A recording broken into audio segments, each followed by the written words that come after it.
जिला कल्याण समिति की जो समीक्षा बैठक जो पीरियोडिकली होती रहती है, माननीय विधायक इसमें आते हैं, डीसी साहब इसको गाहे करते ही रहते हैं। लगभग मेरे को लगता है क्वार्टरली तो होती रही है। और ये बेसिकली हमारी कल्याण समिति की जो बैठक है, ये हमारे सामाजिक न्याय और अधिकारिता का जो खास सोशल जस्टिस जो विभाग है उससे जो संबंधित हैं ज़्यादा। और ये इम्पोर्टेंट मीटिंग होती है क्योंकि इसमें देखना होता है कि किस प्रकार से हमारी सरकार ने जो योजनाएं चलाई हैं, 18 योजनाएं हैं, जिसमें केंद्र सरकार का भी रोल होता है और हमारे प्रदेश सरकार का भी होता है। तो इसमें जैसे ये पूरे का पूरा निदेशालय है, अनुसूचित जाति, अन्य पिछड़ा वर्ग, अल्पसंख्यक और अनुसूचित जाति, जनजाति और पिछड़ा वर्ग रादर, इन समुदायों के सामाजिक और आर्थिक उत्थान के लिए जो सरकार है वो हमेशा कृतसंकल्प रही है। और उन्हीं में हम किस प्रकार से आपके जैसे जिला सोलन में वर्तमान में 48,593 व्यक्तियों को विभिन्न पेंशन श्रेणियों के अंतर्गत सामाजिक सुरक्षा पेंशन प्रदान की जा रही है। सरकार द्वारा सामाजिक सुरक्षा पेंशन की दरों में चरणबद्ध तरीकों से वृद्धि करते हुए इसे 1,000 रुपये प्रतिमाह से लेकर 1,700 रुपये प्रतिमाह की दर से पेंशन प्रदान की जा रही है, जिस पर अभी तक 72,09,06,000 रुपये की राशि व्यय की जा चुकी है, जो आज का फिगर जो आज की मीटिंग में भी था।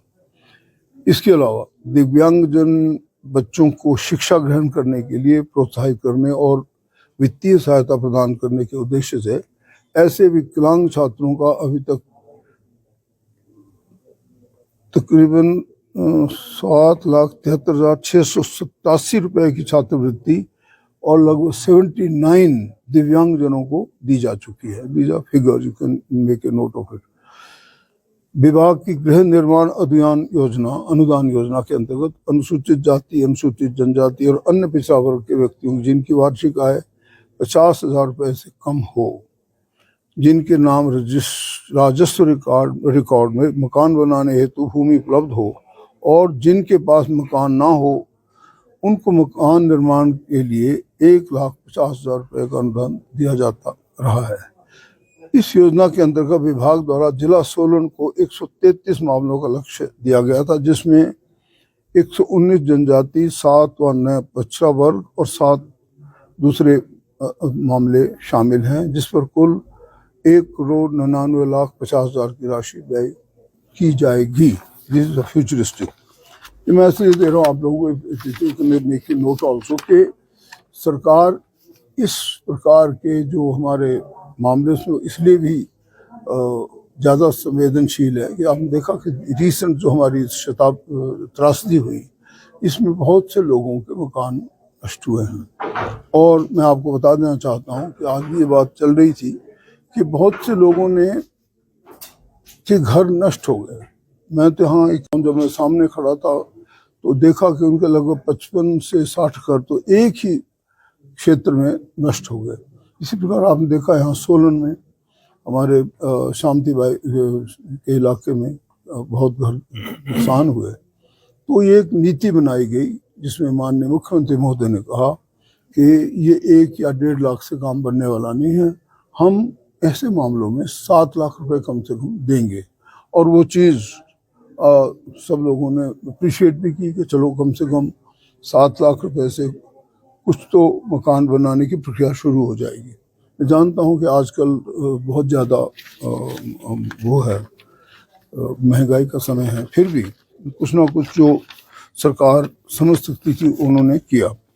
इसी प्रकार दूसरे जो मामले होते हैं, जैसे कंप्यूटर शिक्षा दे दी, कंप्यूटर शिक्षा दे के हम चाहते हैं कि वो बच्चे किसी नौकरी में लग जाएं। इस प्रकार से ट्रेनिंग सेंटर अलग अलग जगहों में दिए गए हैं। हम जैसे आप जानते हैं रोज़गार मेला भी करते हैं, इसी प्रकार से उसमें लोगों जो हमारी चाहे वो फार्मा है, चाहे वो दूसरी जो बद्दी और नालागढ़ क्षेत्र में हमारे खासकर जो जहाँ थोड़ी उनको विंडो मिलती हुई, इस प्रकार के क्षेत्र में लोगों को रोज़गार मिल जाता है। तो रोज़गार मेला अभी भी अगले कुछ ही दिनों में हम लोग और बनाने जा रहे हैं।